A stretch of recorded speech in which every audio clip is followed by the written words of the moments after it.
Welcome to the Rustic Garden. Today is March 20th, and today I want to talk to you about cilantro and planting peas and cilantro together.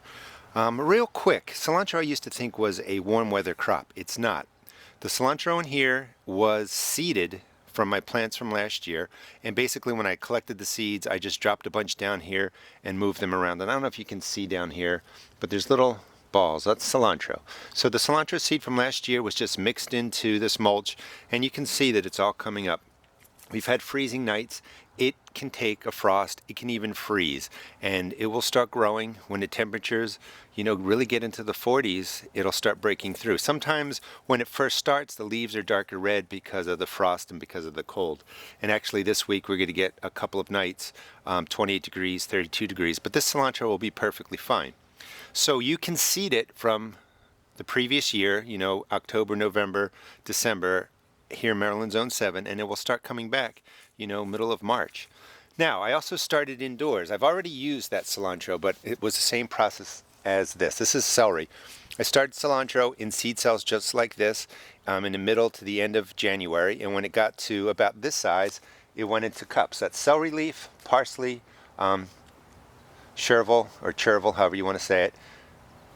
Herbs that do really well started in the cells, go into cups. They're cool weather, they can come out into the garden. Now, let me show you how I plant cilantro and peas in containers. First, here's one of my containers of plants that I started indoors. This is parsley, celery leaf, and this is the cilantro, and this is oak leaf lettuce. All started indoors somewhere around the end of January, and because these can take the frost and they like the cool weather, I just put them into my containers. I'll harvest and use these come warm weather season. Maybe beans will go in there this year, but definitely a pepper plant, maybe a dwarf tomato plant. Now, when you start the seeds in cups, obviously they're grown.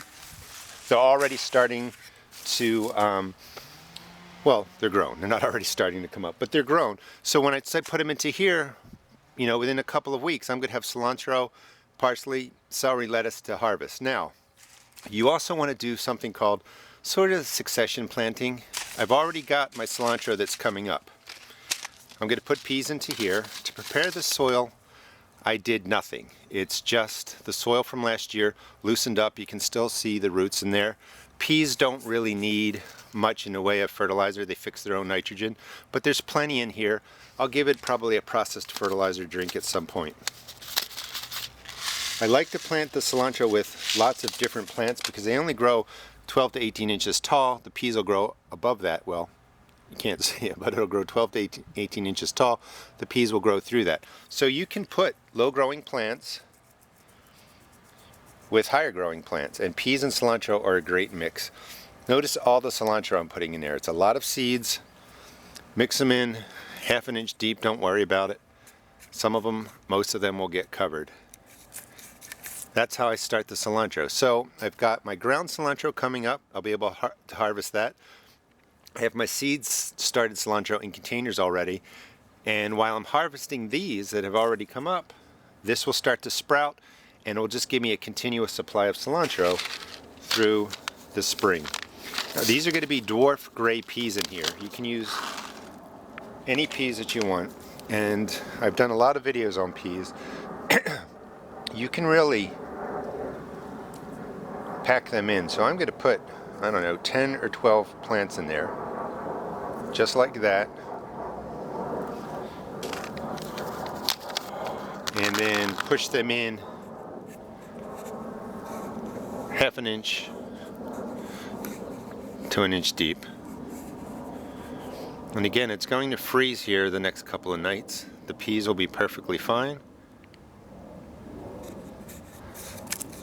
The cilantro will be perfectly fine. And at the same time that I am making containers for my plants that I started indoors, I'm also planting stuff into a container so that I get a continuous harvest over a much longer period than just putting everything in at once and then having to eat a whole lot of cilantro and parsley at one time. I can eat it over a 4, 5, 6 week period. Hope you enjoyed the video and it gives you some idea, ooh, these are heavy, some idea of how well cilantro grows, the ways you can prepare it for your spring, early spring, and also that you can kind of companion plant cilantro and peas together. Please check out my blog at www.theroastedgarden.blogspot.com and also check out my YouTube videos. Thanks.